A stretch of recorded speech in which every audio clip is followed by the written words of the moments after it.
ನನ್ನ ಹಿಂದೆ ಒಂದ್ ದೊಡ್ಡ ಸ್ಟಾಕರ್ ಬಿದ್ಬಿಟ್ಟಿದ್ದಾನೆ. ಅದೇನು ಅಂತ ಎಕ್ಸ್ಪ್ಲೇನ್ ಮಾಡ್ತೀನಿ ಕೇಳಿ. ನಾನ್ ಸುಮ್ನೆ ಶಾಪಿಂಗ್ ಹೋದೆ.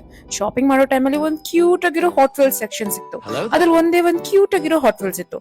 ಇದನ್ನ ತಗೊಂಡ್ ಹೋಗೋಣ ಅಂತ ನಾನು ಪರ್ಚೇಸ್. ಬಿಲ್ಲಿಂಗ್ ಕೌಂಟರ್ ಹೋಗೋ ಟೈಮಲ್ಲಿ ಯಾರೋ ಒಬ್ರು ದಟ್ ಇಸ್ ಮೈನ್ ಅಂತ ಕಿರ್ಚಿದ್ರು. ಅದ್ ಯಾರು ಅಂತ ಹಿಂದೆ ನೋಡೋ ಅಷ್ಟಲ್ಲಿ ಯಾವ್ದೋ ಒಂದ್ ಹುಡುಗ ಸುಮ್ನೆ ನೋಡಿಲ್ದಿರೋ ತರ ಇದ್ದ. ಮತ್ತೆ ದಟ್ ಇಸ್ ಮೈನ್ ಅಂತ ಅಂದ. ಇದ್ ಯಾಕೆ ಇವ್ನು ವಿಯರ್ಡ್ ಆಗಿ ಮಾತಾಡ್ತಿದ್ದಾನೆ ಅನ್ಕೊಂಡು ಮೇ ಬಿ ಯಾರಿಗೂ ಬೇರೆಯವ್ರು ಬಂದಿದ್ದಾನೆ ಅನ್ಕೊಂಡು ಸುಮ್ನೆ ಹೋಗಿ ಬಿಲ್ಲಿಂಗ್ ಕೌಂಟರ್ಗೆ ಹೋಗಿ ಬಿಲ್ ಮಾಡಿಸ್ಕೊಂಡ್ ಬಂದೆ. ಕ್ಯಾಬಲ್ಲಿ ಹೋಗಿ ಕುತ್ಕೊಂಡೆ. ಕ್ಯಾಬಲ್ ನೋಡಿದ್ರೆ ಅವ್ನ್ ಬೇರೆ ಕ್ಯಾಬಲ್ ನನ್ನ ಹಿಂದೆ ಬರ್ತಿದ್ದಾನೆ. ಇವ್ನ್ ಯಾಕೆ ವಿಯರ್ಡ್ ಆಗಿ ನನ್ನ ಹಿಂದೆ ಬರ್ತಿದ್ದಾನೆ. ಮೇ ಬಿ ಅವ್ರ ಮನೆ ರಸ್ತೆ ನಮ್ಮ ಮನೆ ರಸ್ತೆಯಿಂದ ಹೋಗ್ಬೇಕೇನೋ ಅನ್ಕೊಂಡು ಸುಮ್ಮನೆ ಕುತ್ಕೊಂಡಿದ್ದೆ. ಸ್ವಲ್ಪ ಫಿಶ್ ಆದ್ರೂ ಪರವಾಗಿಲ್ಲ ಅನ್ಕೊಂಡು ಸುಮ್ನಿದ್ದೆ. ಕ್ಯಾಬ್ ಸ್ವಲ್ಪ ದೂರ ಬಿಟ್ರು ಅಂತ ನಡ್ಕೊಂಡು ಹೋಗ್ತಿದ್ದೆ. ಮತ್ತೆ ಅದೇ ಹುಡ್ಗ ಹಿಂದೆ ಬರೋ ತರ ಅನ್ನಿಸ್ತು. ಬಟ್ ಅವನೇನ ಅಲ್ವಾ ಅನ್ಕೊಂಡು ಕನ್ಫ್ಯೂಸ್ ಆಗಿ ಸುಮ್ನೆ ಮನೆಗೆ ಹೋಗೋಣ ಅಂತ ಮನೆಗೆ ಆರಾಮಾಗಿ ಮನೇಲಿ ಇದ್ದಿದ್ದು ನನಗೆ ನೆಕ್ಸ್ಟ್ ದಿನ ರ್ಯಾಂಡಮ್ ನಂಬರ್ ಇಂದ ಒಂದ್ ಮೆಸೇಜ್ ಬಂತು. That is my hot wheels, give it back ಅಂತ. ನಾನು ಹೂ ಇಸ್ ದಿಸ್ ಅಂತ ಕೇಳಿದ್ರೆ ಯು ನೋ ಮಿ ಅಂತಿತ್ತು.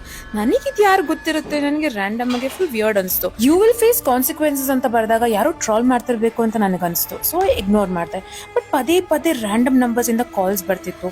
ಪದೇ ಮನೆ ಮುಂದೆ ಯಾರೋ ಬಂದು ನಿಂತ್ಕೊಂತ ಇದ್ರು. It was all very strange. ನನ್ಗೆ ಯಾಕೆ ಬೇಕಿದ್ದೆಲ್ಲ ಡ್ರಾಮಾ ಅಂತ ಮನೆ ಮುಂದೆ ಹೋಗ್ಬಿಟ್ಟು ಎಸ್ ಬಂದ್ಬಿಟ್ಟೆ. ಸ್ವಲ್ಪ ಬಿಟ್ಕೊಂಡು ನಾನು ವಾಪಸ್ ಹೋಗಿ ನೋಡಿದ್ರೆ ಅಲ್ಲಿ ನನ್ನ ಹಾಟ್ ವೀಲ್ಸ್ ಇರಲಿಲ್ಲ. ನನಗೆ ಗೊತ್ತಿತ್ತು ಅವನೇ ತಗೊಂಡೋಗಿದ್ದಾನೆ ಅಂತ. ಸರ್ ತಗೊಂಡೋದ್ರ ಸರ್ ಅಂತ ಮೆಸೇಜ್ ಮಾಡಕ್ ಹೋದ್ರೆ ಅವ್ನ ನಂಬರ್ ಇರಲಿಲ್ಲ, ಚಾಟ್ ಹಿಸ್ಟರಿನೂ ಇರಲಿಲ್ಲ. ಏನೋ ಡಿಲೀಟ್ ಮಾಡಿದಿರೋ ನನಗೆ ಫುಲ್ ವಿಯರ್ಡ್ ಆಗಿ ಅನ್ಸ್ತು. ಇದಕ್ಕೆಲ್ಲ ಆನ್ಸರ್ ನಾನು ಅಂಗಡಿಗೆ ಹೋಗ್ಬಿಟ್ಟು ಆ ಕ್ಯಾಶಿಯರ್ ನ ಮಾತಾಡ್ಸಿದ್ರೇನೆ ಗೊತ್ತಾಗುತ್ತೆ ಅಂತ ಅಂಗಡಿಗೆ ಹೋಗ್ಬಿಟ್ಟು ಆ ಕ್ಯಾಶಿಯರ್ ನ ಕೇಳಕ್ ಹೋದೆ. ಬಟ್ ಆ ಅಂಗಡಿ ಏನಂತ ಗೊತ್ತಾ, ಈ ಅಂಗಡಿಗೆ ನಿನ್ನ ಬಿಟ್ಟು ಬೇರೆ ಯಾರು ಬಂದೇ ಇಲ್ಲ ಅಂದ.